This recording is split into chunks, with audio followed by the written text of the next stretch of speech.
Salut tout le monde, on est parti aujourd'hui pour le 1324e épisode de l'After Zap Image. On va débuter les amis avec le programme de la 38e et dernière journée de Ligue 1 ce soir à partir de 21h. Multiplex, Angers reçoit Montpellier, Brest-Bordeaux, Clermont-Lyon, Lens-Monaco, Lille-Rennes, Lorient 3, Marseille-Strasbourg, Nantes-Saint-Etienne, le Paris Saint-Germain face à Metz et Reims qui recevra Nice. On jette un coup d'œil les amis au classement, notamment en ce qui concerne la course à l'Europe. Il va y avoir de l'enjeu ce soir sur beaucoup de terrains en Ligue 1. Le déplacement de Monaco à Lens avec les Lensois qui peuvent encore croire en une qualification en Coupe d'Europe. Donc un déplacement très compliqué pour les Monégasques. Marseille qui reçoit Strasbourg aussi. Là aussi, on a deux équipes qui jouent encore une qualification en Coupe d'Europe. Le déplacement du Stade Rennais du côté de Lille. On poursuit les amis avec du côté du Paris Saint-Germain plusieurs informations. Premièrement, c'est désormais officiel, Nasser Al-Khelaifi l'a annoncé hier, André Di Maria va quitter le PSG à l'issue de la saison et donc ça sera ce soir le dernier match de l'international argentin au Parc des Princes et le dernier match de André Di Maria sous les couleurs du Paris Saint-Germain. Nasser qui nous dit qu'il restera dans les mémoires des supporters comme un joueur à l'état d'esprit irréprochable. Je donne rendez-vous à toute la famille du Paris Saint-Germain demain au Parc des Princes pour rendre à André l'hommage qu'il mérite. Donc il y aura tout de même quelque chose de prévu pour Di Maria ce soir et ça c'est tout de même une très bonne nouvelle. Ensuite, en ce qui concerne un autre départ, il a annoncé sur son compte Instagram un joueur très discret, un joueur que l'on ne voyait pas sur le terrain puisqu'il était le troisième gardien du Paris Saint-Germain. En tout cas, il annonce son départ. Fin de l'aventure pour Alexandre Letellier du côté du PSG. Bon, quelqu'un de très professionnel, évidemment, Alexandre Letellier, qui était donc dans la hiérarchie derrière Donnarumma et Keylor Navas. On enchaîne les amis avec cette information puisqu'à la suite de cette rencontre face au FC Metz, il y aura notamment des festivités sur la pelouse du Parc des Princes. Le PSG a un petit peu communiqué sur ce qu'il allait se passer ce soir donc au parc avec notamment un spectacle son, lumière et pyrotechnie, donc avec vraisemblablement un feu d'artifice. Et puis à la suite de tout ça, 3 joueurs du Paris Saint-Germain rentreront individuellement sur le terrain à l'appel de leur nom. Marco Verratti, seul joueur de l'histoire du championnat à avoir remporté 8 titres. Kylian Mbappé, qui pourrait finir aussi meilleur passeur et meilleur buteur de la saison. Et le capitaine Marquinhos, donc Kylian Mbappé qui entrera donc sur la pelouse à l'appel de son nom. On ne sait pas, les amis, peut-être qu'il y aura une intervention spontanée de Kylian Mbappé qui prendra la parole pour annoncer donc son avenir ce soir ou demain. On n'en sait rien en tout cas.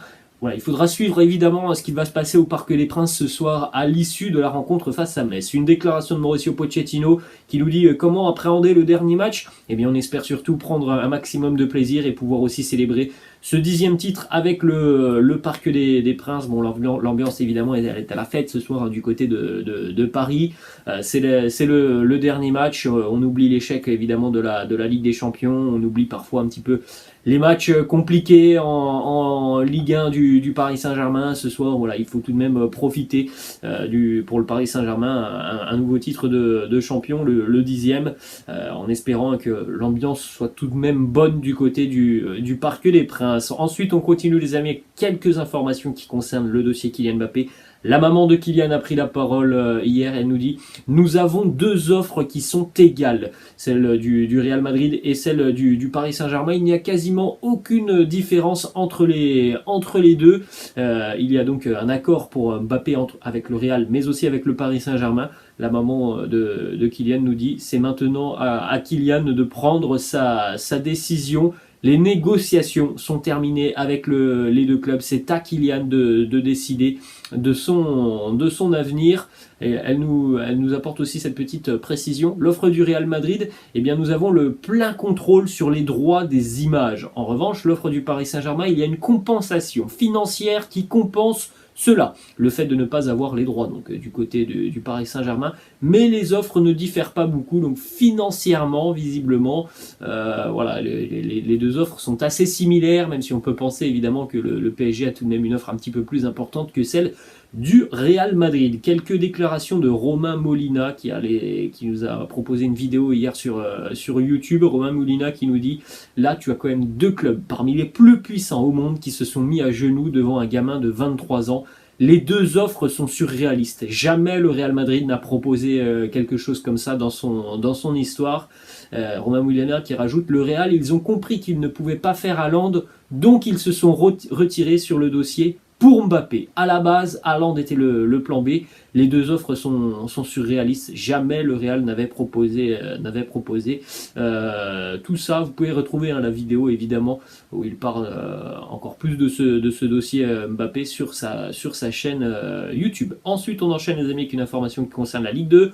Auxerre, tiens, son barrage, les Auxerrois qui se sont imposés hier au bout de la nuit à la Baie des Champs, 5 tirs au but à 4 face au FC Sochaux, 0-0 à l'issue du temps réglementaire, 0-0 aussi à l'issue des prolongations.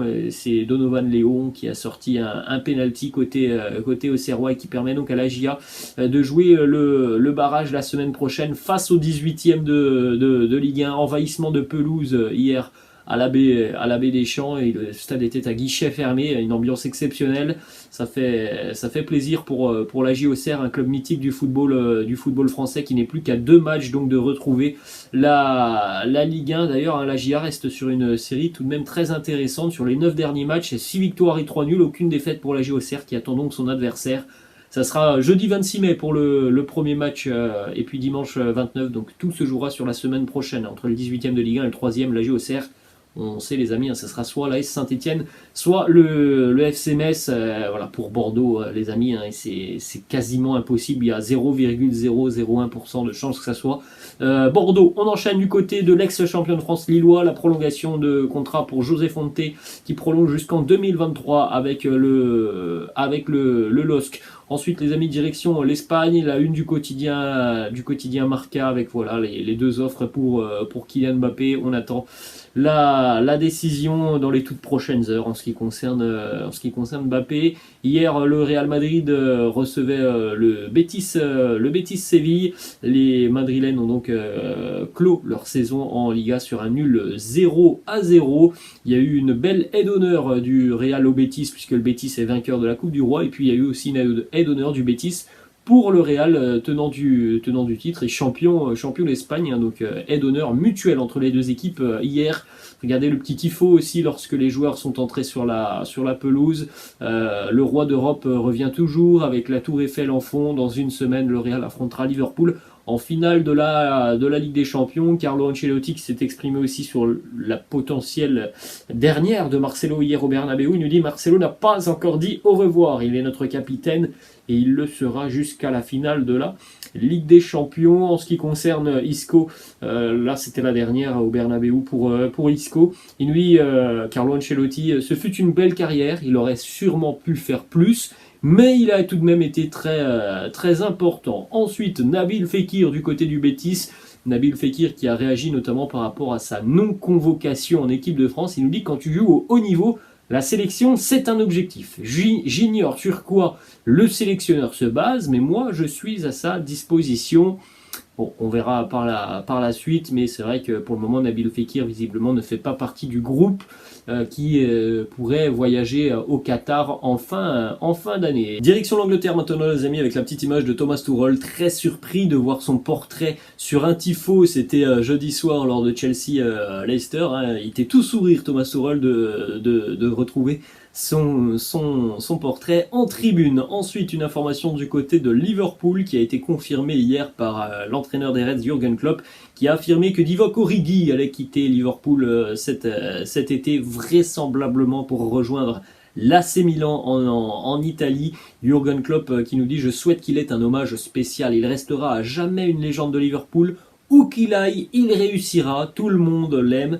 Il est Divock Origi qui a marqué des buts très importants dans l'histoire des Reds et sur les années précédentes. Souvent, on a fait appel à lui en fin de match et souvent il a débloqué des situations ou marqué des buts qui étaient très très importants. Ensuite, une déclaration d'Antonio Rüdiger qui a annoncé hier officiellement son départ de Chelsea. Antonio Rüdiger qui nous dit: lorsque vous n'avez aucune nouvelle du club du mois d'août au mois de janvier, la situation se complique. Après la première offre, le silence complet. Nous ne sommes pas des robots, vous savez, on ne peut pas attendre des mois avec autant d'incertitudes sur son avenir. Antonio Rudiger, vraisemblablement, sera un joueur du Real Madrid l'année prochaine. Ensuite, on va enchaîner, les amis, du côté de l'Allemagne. Une petite information au Borussia Dortmund. Marco Rose, l'entraîneur du Borussia, a été viré hier après une saison vraiment compliqué pour le Borussia. Oui, il y a cette nouvelle qualification en Ligue des Champions, mais ça a été une saison faite de haut et de bas,